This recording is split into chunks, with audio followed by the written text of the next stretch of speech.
Oi, gente, tudo bom? Aqui é a professora Cristina. Vamos para mais uma aula de transporte urbano CIV 0141 para vocês, turma de 2016. Hoje nós vamos falar sobre meio ambiente e transporte coletivo.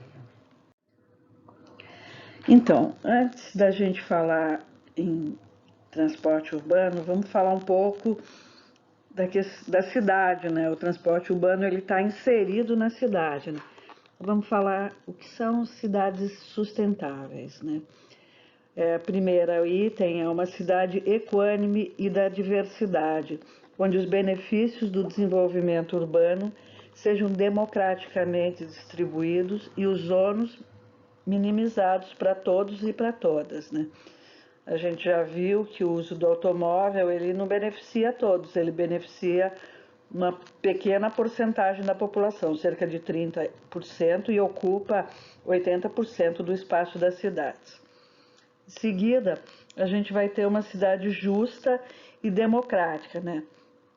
Prioridade do coletivo sobre o individual, para ela ser democrática, né, gente? Porque mais gente utiliza o transporte coletivo e ele ocupa menos espaço. Aqui, por exemplo, em Macapá, agora que a gente está fazendo uma priorização maior para o transporte coletivo. Terceiro item, uma cidade saudável, né? Sem poluição sonora e atmosférica e que favoreça a saúde dos cidadãos, né? Tem vários estudos, inclusive do IPEA, da Associação Nacional de Transportes Públicos, que mostram o número de pessoas, principalmente no sul e no sudeste, de pessoas que morrem com problemas pulmonares devido à poluição. Tem uma pessoa aqui, até vocês, um professor lá da Santa Casa de São Paulo, que estuda muito isso, é o professor Paulo Saldiva. Procurem os artigos dele, são muito interessantes. 4. Uma cidade acessível. As pessoas com deficiência e mobilidade reduzida, onde se priorize os transportes públicos acessíveis e os modos menos agressivos ao meio ambiente, para que o tempo e os deslocamentos sem congestionamentos sejam melhor às necessidades da população em relação ao trabalho, estudo, serviços, convivência social, lazer e outras atividades, né? Quinto, uma cidade próxima, né? Policentrista, onde se garanta o acesso aos serviços necessários da vida cotidiana, aproximando os bairros e reduzindo o número de deslocamentos forçados a lugares distantes, né? Então, é a centralidade, né? Na Zona Norte, a gente já está tendo muitos serviços, né? Na Zona Sul, porque antes as pessoas tinham que se deslocar até o centro da cidade para fazer alguns serviços. Agora, a gente está tendo mais serviços e as pessoas têm que se deslocar por um espaço menor, fazendo com que elas até usem o transporte ativo, né? Ou vão de bicicleta, ou vão a pé. Em seguida, né, o sexto, uma cidade mais habitável, né, onde os lugares públicos de convivência, que são as praças, os parques, os jardins, se regenerem e aumentem o número e dimensão sobre os destinados ao tráfego de veículos. Então, assim, antigamente até você via, vou fazer aqui dessa praça um terminal, né? Vou fazer dessa praça um estacionamento, né? E se produz uma mudança na atual cultura de utilização do automóvel e respeito às leis de circulação, né? Então, se a gente for olhar o quanto da cidade é destinada ao automóvel, a gente vai se espantar, né? Digamos que a gente pegue um drone aí e suba, né? E você vai ver que tem as vias, né? Tem os estacionamentos, tem as garagens, tem os postos de combustível, tem as oficinas de manutenção. Quanta coisa na cidade é destinada à utilização do automóvel. Sétimo, né, uma cidade ecoativa, né, envolvida e respeitosa com os objetivos globais da redução das emissões de gases nocivos e com a redução do impacto sobre a atmosfera e mudança do clima geral. Vocês têm acompanhado, né, gente, quanto que as mudanças climáticas estão afetando as cidades, né, cidades sendo ocupadas pela água, queimadas, terremotos. Então, essa redução das emissões, ela é muito, muito importante que ela aconteça. 8.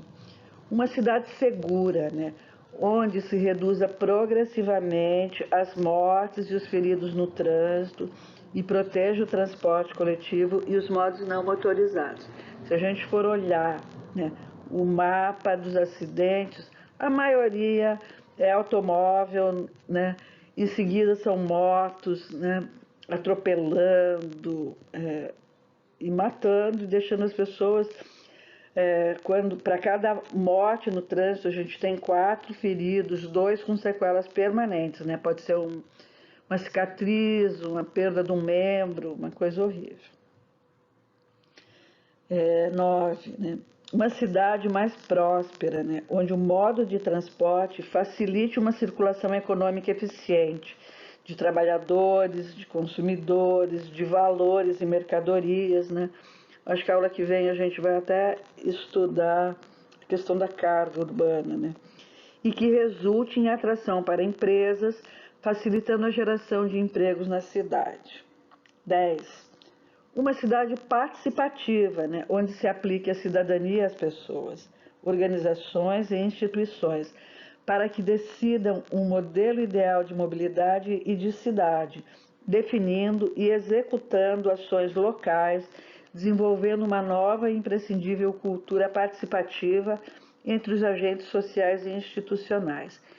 Isso parece uma questão secundária, gente, mas ela é fundamental, porque muitas vezes a sociedade, num determinado governo, tem melhorias, né, alcança coisas boas para boa convivência urbana, mas aí muda o governo, muda tudo. Então, para que essas mudanças sejam as melhores possíveis e sejam permanentes, a participação da sociedade é fundamental.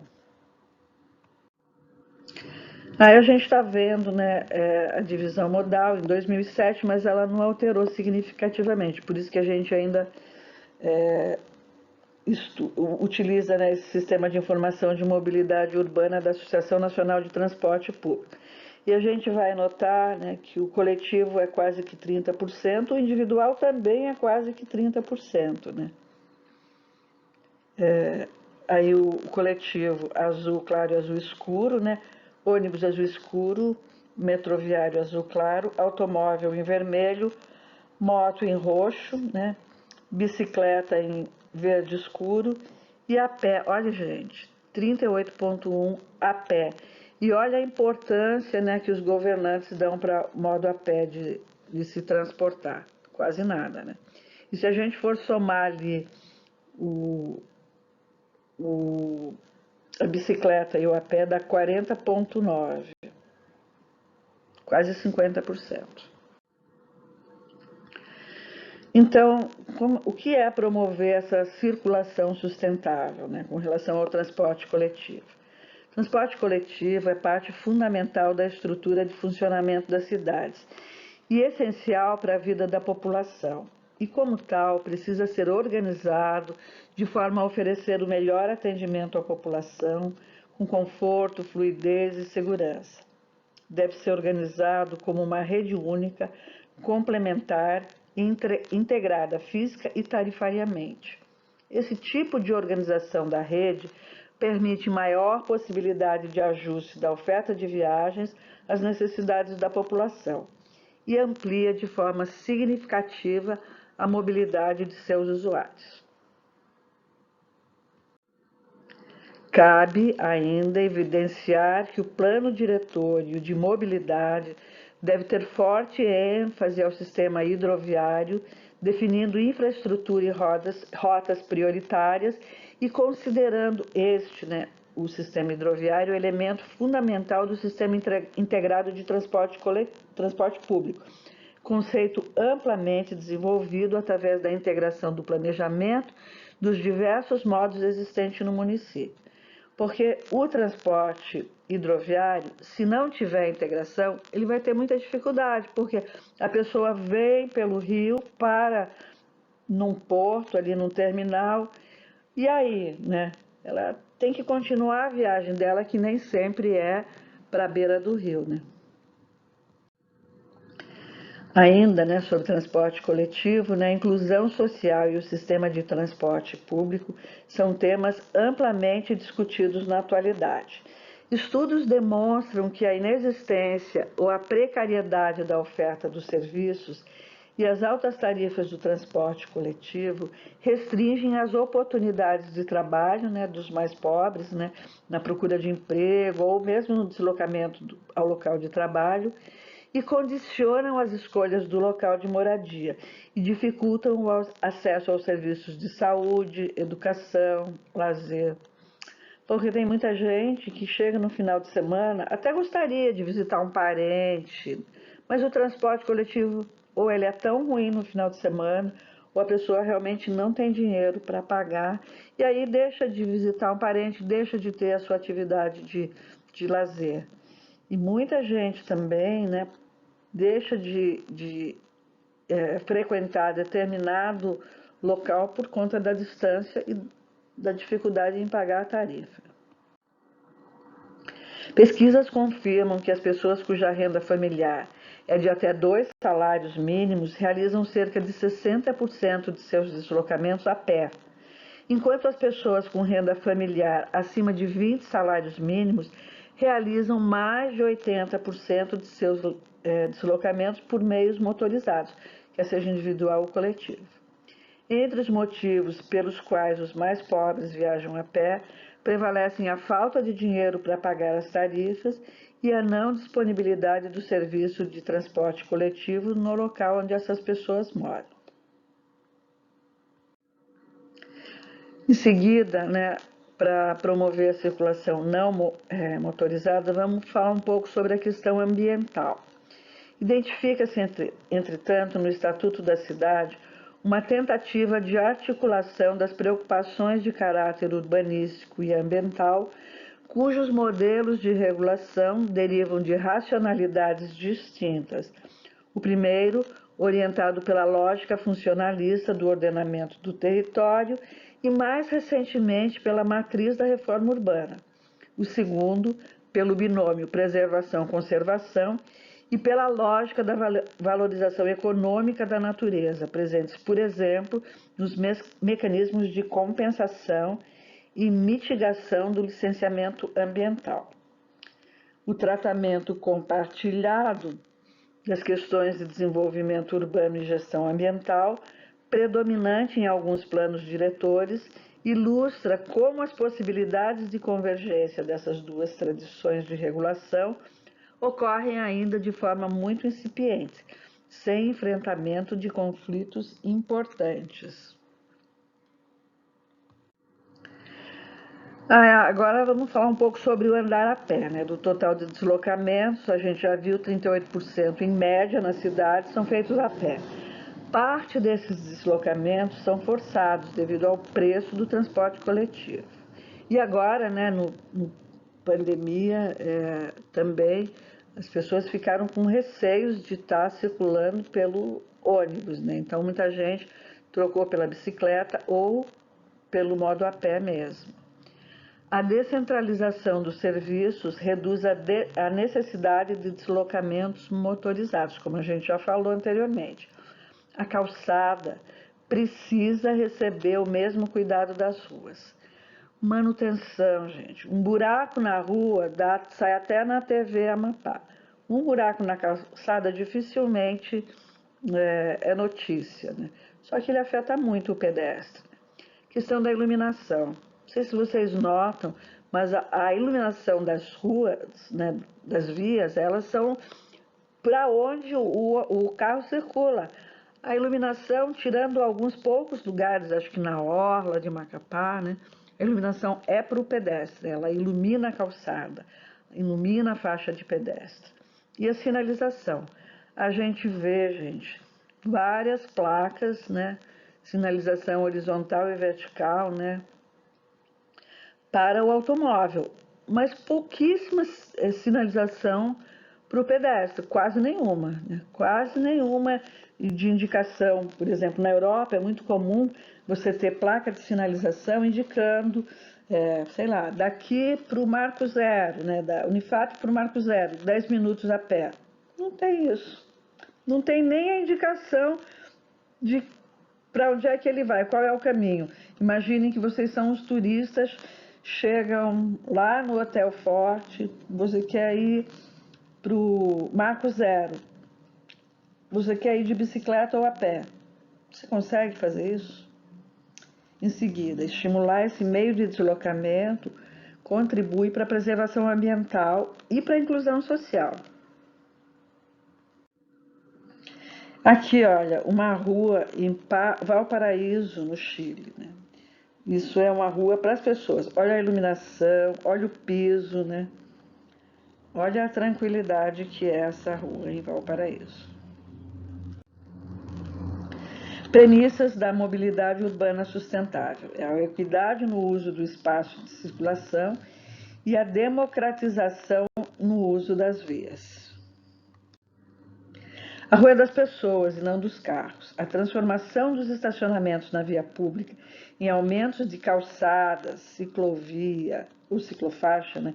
Faixas exclusivas de ônibus ou até mesmo no jardim, né, gente? Imagine,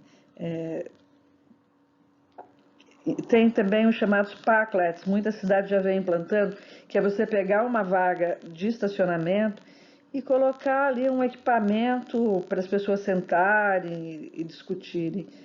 É muito interessante uma proposta dessa.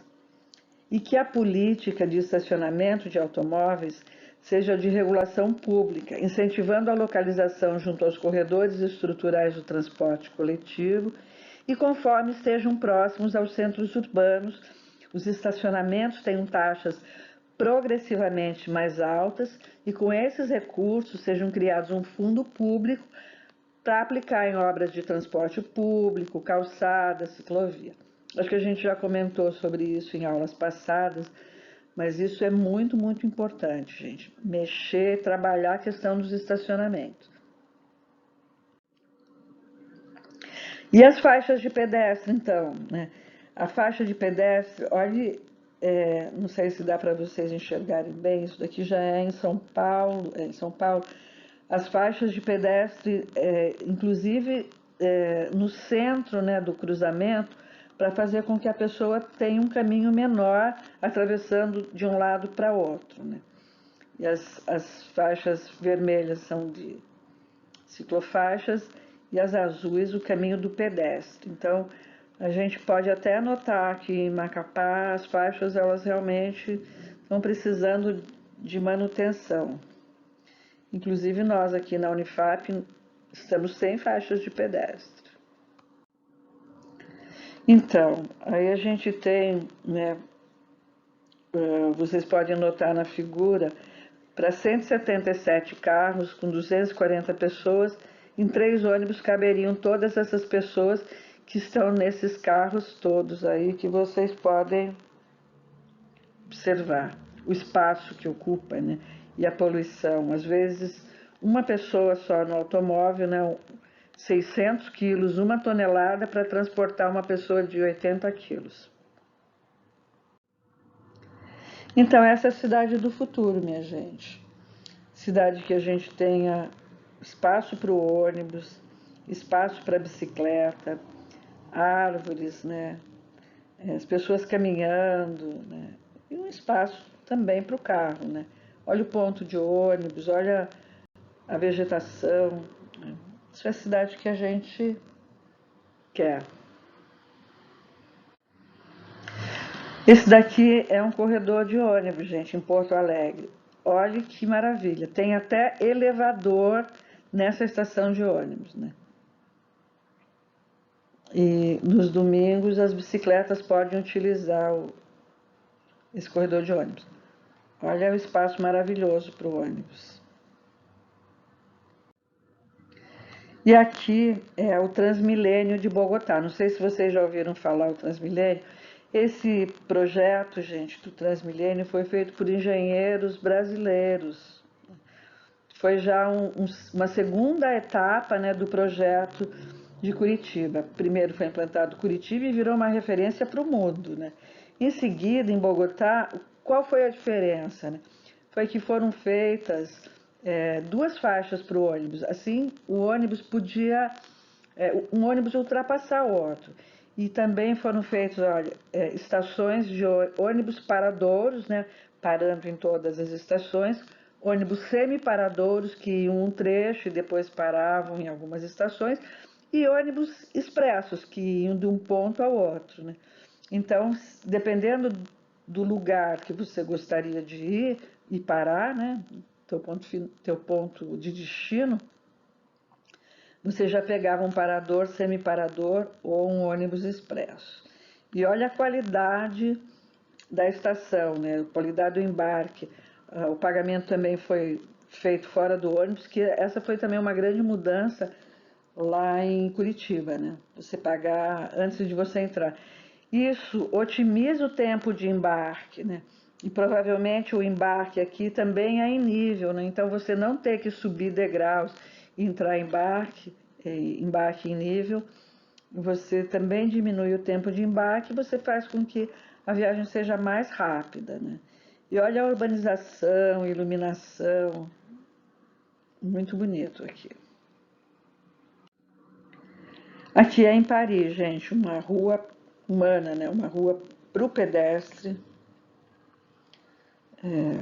transitar tranquilamente. Nós bem podíamos ter umas ruas assim aqui, né? Aqui o carro segregado, né, gente? Isso daqui é em Frankfurt. Vocês podem ver que essas curvas, né, que as ruas fazem, elas num determinado momento parecem que são prejudiciais, né, ao veículo, mas elas fazem com que, primeiro, o veículo transite de uma forma mais lenta, né, e que você consiga ter uma velocidade adequada, né. É claro que você não tem que colocar a velocidade de 30 km por hora, a velocidade adequada para você ter a proximidade, né, do veículo transitando e do pedestre. Curitiba e outras cidades já têm feito, por exemplo, os centros lá com zona 30, né? Todos os veículos já sabem que eles têm que circular a 30 km por hora. E também está vendo a barreira que tem entre a calçada, né, e a via. Aqui, gente, é o dia sem carro. Vocês lembrem sempre que dia 22 de setembro é o dia de deixar o carro em casa, né? Aqui foi uma atividade, né? Esse dia sem carro é uma atividade que nasceu na França, né? Em 2004 foi trazida para o Brasil, né? Pelo Instituto Rua Viva e pelo MDT, que eu já dei uma aula sobre o MDT, do arquiteto Nazareno Afonso. Então, a ideia é você mostrar para as pessoas que elas podem sim deixar o carro em casa em alguns dias da semana, né? Então, o que a prefeitura faz? Uma adesão, né, ao projeto e fecha determinada via da cidade. Essa imagem que vocês estão vendo é em Belo Horizonte, né, em 2004. Esse é um dos principais cruzamentos lá de Belo Horizonte. O que foi feito, né, pela prefeitura? Fechou essa circulação de veículos neste dia, colocou grama sintética e inúmeras atividades foram desenvolvidas. Olha, yoga, as pessoas fazendo meditação, cantando, dançando. E aí essa imagem ao lado é uma imagem simbólica, né, de pendurar o carro no cabide e deixar o carro em casa. Parece uma atividade nonsense, né? Mas assim, tem muitas pessoas que estão muito viciadas em andar de carro, que às vezes para ir na esquina comprar pão, elas pegam o carro, entram na garagem de casa e param na frente da padaria. Então, não vem uma outra forma de se movimentar na cidade que não seja andando de carro, viajando de carro. E depois, né, gente? Aí tem que ficar indo na academia, não caminha pela cidade e vai todo dia para a academia caminhar na esteira. É um contrassenso. Olha que maravilha esse espaço para o pedestre, para o transporte coletivo e para o pedestre, né, gente? Olha, gramado, sem poluir, né? Elétrico. Imagine se a gente tivesse um transporte desse na frente aqui da Unifap. Que maravilha seria, né? Quantos de vocês não deixariam o carro em casa para vir, desde que tivesse uma frequência adequada, um horário adequado?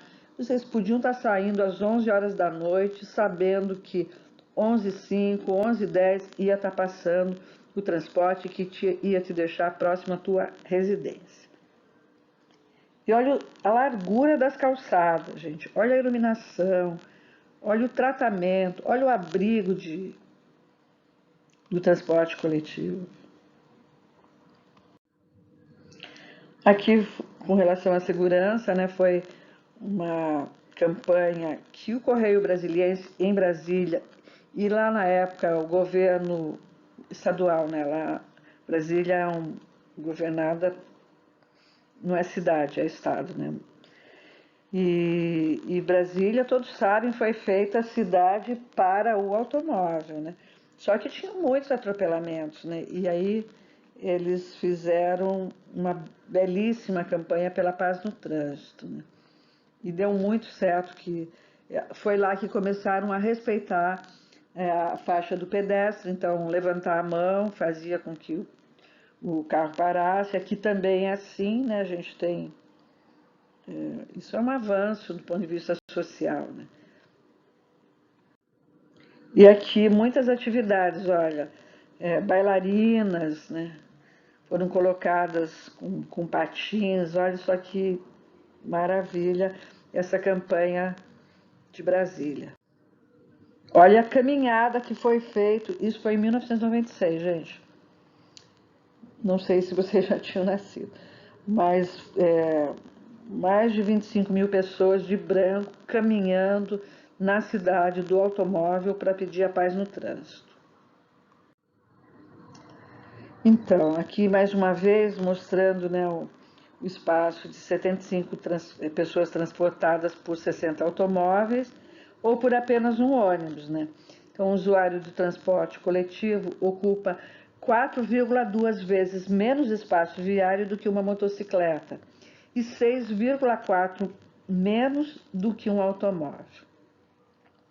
Sabendo que o espaço urbano é um espaço caro, né, gente? Porque, olha, sinalizar, colocar iluminação, colocar asfalto, é tudo caro na cidade. Então, você tem que otimizar essa infraestrutura toda. E aqui são faixas de pedestre diferenciadas. Olha essa como ela é bonita. Olha só como pedestres, né, bicicletas transitam tranquilamente, né? Esse daqui também é em Paris. Aqui o pedestre é o dono da rua e não é fora do Brasil, gente, é uma ponte para pedestre em Rio Branco, no Acre. Olha que maravilha. Olha só. Quando a via do automóvel via a praia em Paris. Em Paris eles fecham o que seria a beira-rio de lá, né? Fecham para os automóveis e esse espaço fica só para as pessoas, né? Na beira do Rio Sena. E olha, isso foi antes da pandemia, tá, gente? Olha a quantidade de pessoas circulando e se divertindo, transitando e curtindo aí o Rio Sena. Aqui é Bogotá de novo, né? olha o espaço dos pedestres, olha o tamanho, o tanto de gente que circula, provavelmente num domingo, né? Uma escada rolante na rua, né? Isso em Barcelona, gente, na Espanha. Quer dizer, todo tipo de intervenção urbana é possível para que a gente tenha uma qualidade nos espaços de mobilidade. Aqui é Seul, né? Seul tinha essa via, essa primeira imagem aí à esquerda, ela era para automóvel e matou o rio, né? Não tinha mais vegetação, não tinha mais peixes, né?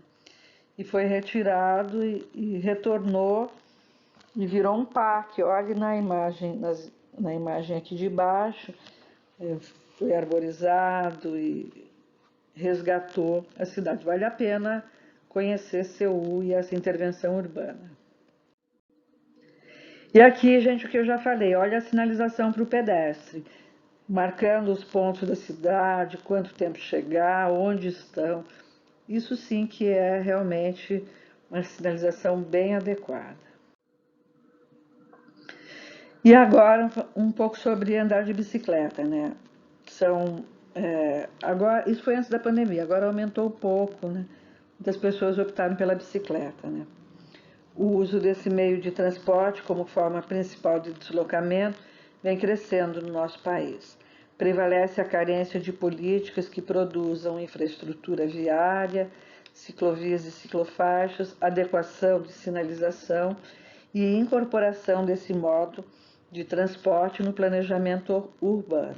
Valorizar a bicicleta como meio de transporte importante, integrado com o transporte coletivo.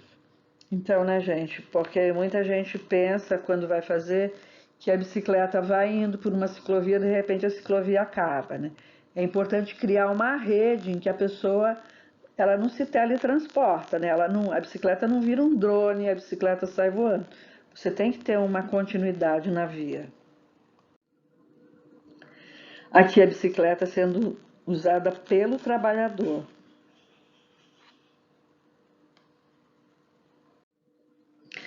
E em muitos locais a bicicleta também é possível de ser transportada no transporte coletivo, né? Muitos trens e até ônibus. Em Porto Alegre você já tem espaço em alguns ônibus para você levar a tua bicicleta. E a sinalização para o ciclista, né? Aqui nós só temos sinalização para os veículos. Olha aqui que legal. Aqui é a Rua da Bicicleta, né? Em Paris e Estocolmo.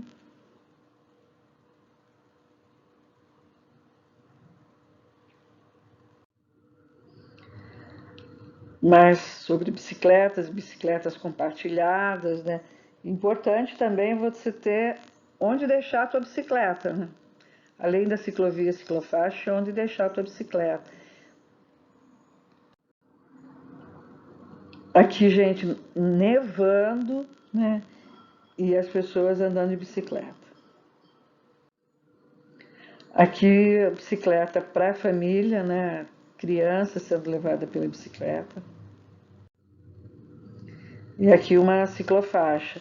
Essa ciclofaixa, após, né, o estacionamento, ela não é muito adequada porque tem o grande problema das pessoas abrirem a porta, né? Por isso que ela está no sentido contrário ao que está ao veículo estacionado. Olha que bicicletário interessante, minha gente. Inclusive mostrando, né, que o espaço ocupado por um carro dá para uma cerca de 10 bicicletas. Outro bicicletário bastante legal. Esse daí foi uma arte, né, na cidade que eu já trabalhei, São Caetano. Nós tínhamos um galpão lotado de bicicletas que tinham sido abandonadas, roubadas e que o dono não veio procurar. Aí um artista plástico pintou as bicicletas e a gente distribuiu as bicicletas pelas ciclovias, nos locais da bicicleta compartilhada e ficou uma intervenção urbana muito interessante, muito legal. E tinha muita gente que queria usar essas bicicletas. Eram bicicletas velhas que já não circulavam, mas que ficaram muito bonitas. Isso aqui é uma campanha, né, que o espaço entre um veículo e a bicicleta tem que ser de 1,5 m. Esse daí é uma traseira de ônibus com essa campanha para respeitar o espaço da bicicleta. Aqui Sorocaba, né, uma cidade do porte de Macapá e que tem mais de 100 quilômetros de ciclovias e ciclofaixas belíssimas, pintadas, e não era uma cidade em que as pessoas usavam a bicicleta. Como foi feita toda uma infraestrutura e campanhas e atividades no domingo, as pessoas passaram a utilizar a bicicleta, diferentemente daqui, né, que a gente tem muitas pessoas que usam a bicicleta, mas a gente não tem muita ciclovia nem ciclofaixa. Olhe que maravilha de pintura refletiva, né? Então, durante a noite, né, durante o dia ela carrega com a luz solar e à noite ela brilha. Esse daqui é na Praia Grande, né, em São Paulo. Esse daqui é eu que implantei essas bicicletas compartilhadas em São Caetano do Sul. E uma coisa interessante lá é que nós implantamos 10%, olha, bicicletas para pessoas cadeirantes, né, que você pedala com a mão, bicicletas duplas para pessoas cegas, bicicletas para criança. Esses são muito interessantes. É o que nós queremos implantar na Unifap, né? Bicicletas compartilhadas. Vamos falar um pouco de plano cicloviário, né? O objetivo é identificar, hierarquizar e priorizar os vetores de deslocamento cicloviário, a integração da bicicleta com outros modais, o desenvolvimento de metodologia para a definição da tipologia do uso da via, se vai ser uma ciclovia, uma ciclofaixa, uma ciclorrota, se vai ter um tráfego compartilhado, estimular a mobilidade não motorizada, né, o amigo da bicicleta, sensibilizar os gestores na promoção de espaços urbanos de qualidade para os ciclistas e priorizar a vida em movimento em prol da saúde e do meio ambiente. O sistema viário, né, o planejamento viário deve estar acompanhado do planejamento e das políticas urbanas, assim como está elas intimamente ligado, envolvendo os instrumentos de regulação urbanística, as preocupações ambientais e os princípios da acessibilidade universal. A hierarquização viária deve estabelecer os diversos subsistemas de circulação, segundo suas finalidades dentro da cidade desejada, procurando assegurar que elas se cumpram, né? Tem ruas locais, né? Tem toda a priorização que a gente já estudou. Objetivos. As vias têm papéis distintos a cumprir. Por isso, se hierarquiza no plano viário. As vias locais devem ter assegurado esse status através de tratamento geométrico que explicite fortemente o regime de circulação. Nas áreas de serviço, as vias locais podem, inclusive, ser vias privativas de pedestres, em que o ingresso excepcional de veículos se estabeleça em horários e velocidades pré-definidas. As vias arteriais estruturantes, que privilegiam o transporte coletivo e a circulação, interligando os centros de bairro, devem ser tratadas dentro das funções desenhadas no planejamento urbano estratégico da mobilidade. O plano de circulação e hierarquização viária deve assegurar a política de mobilidade urbana e as condições necessárias para que seus objetivos se cumpram com eficiência. O sistema viário estrutural e as vias arteriais e coletoras devem formar um conjunto projetado para atender com primazia a circulação do transporte público. Então, a gente tem que pensar primeiro a cidade que queremos, a cidade dos carros ou a cidade das pessoas.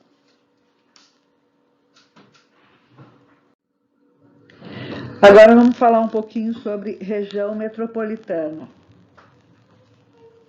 O diagnóstico geral sobre a gestão do sistema de mobilidade nas regiões metropolitanas e aglomerações urbanas no Brasil tem se caracterizado, no essencial, pelos seguintes aspectos negativos: a multiplicidade de organismos, entidades e operadores intervenientes no setor, sem a devida coordenação institucional. Em seguida, a ausência de políticas de promoção do transporte público dotadas de uma visão integrada e multimodal, ou seja, a ausência de coordenação dos diversos modos, potencializando as características tecnológicas de cada um, bem como a integração físico-tarifária. E as condições deficientes de conexão técnica dos diversos modos, com poucas e mal ordenadas interfaces de transportes, deficientes informações ao público sobre o funcionamento das redes de transportes. A gente vê aqui na nossa própria região metropolitana, né, gente? Região metropolitana que ninguém cuida, né? Santana, Macapá e Mazagão. O sistema de transporte aqui, por exemplo, é super dimensionado, né? Inclusive com as linhas metropolitanas se interpondo nas linhas urbanas. Na prática, o que ocorre é que municípios que participam de um mesmo conjunto urbano têm o seu próprio sistema de transporte local e as linhas intermunicipais estão geralmente sob a responsabilidade de outro órgão do governo estadual. O conflito de decisões é inevitável, principalmente quando se trata da política tarifária, da fixação de itinerários de linhas e da gestão dos sistemas de bilhetagem automática, que nos últimos anos estão se expandindo rapidamente. Decisões descoordenadas e a desarticulação entre políticas e calendários promovem sistemas irracionais de baixa qualidade e alto custo.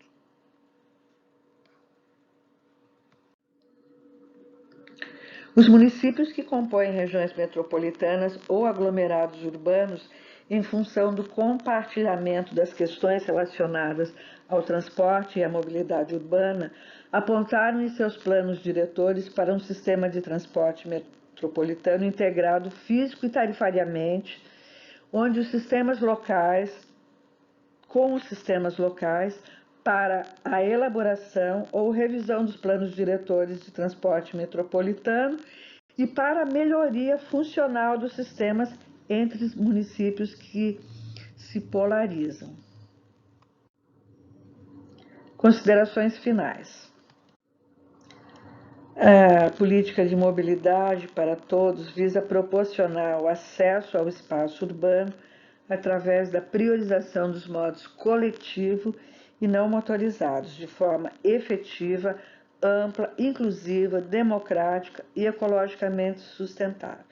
Não pode ficar só no discurso, né, gente? Tem que ter equidade, tem que ter acessibilidade para todos, tem que ter prioridade na gestão e investimento do modo coletivo e não priorizado, tem que ter a restrição ao acesso dos automóveis no tempo, no espaço, tem que ter o fim dos subsídios aos automóveis, porque quando você coloca asfalto na cidade, quem paga esse asfalto, embora você já pague o teu DPVAT, mas a cidade toda paga por esse asfalto, por essa sinalização. Reforma urbana, obras viárias condicionadas a ter investimento em transporte público não motorizado e de acessibilidade para todos. E mobilização social, né, gente? A paz no trânsito, mobilidade sustentável e acessível para todos. Aí uma ilustração do Nazareno Afonso. Considerações gerais. A política setorial de mobilidade urbana, estabelecida nos planos diretores analisados, ainda que de forma tímida, sem o detalhamento e alocação de recursos financeiros necessários, o que compromete, assim, sua aplicabilidade, avança em relação ao tradicionalmente realizado. Os planos incorporaram a política de mobilidade como instrumento da universalização do acesso à cidade, do controle da expansão urbana, da qualidade ambiental e da democratização dos espaços públicos. Esses princípios são traduzidos de uma forma geral em diretrizes como promoção da inclusão social através da redução dos custos de transporte, ter uma tarifa diferenciada para os setores economicamente menos favoráveis,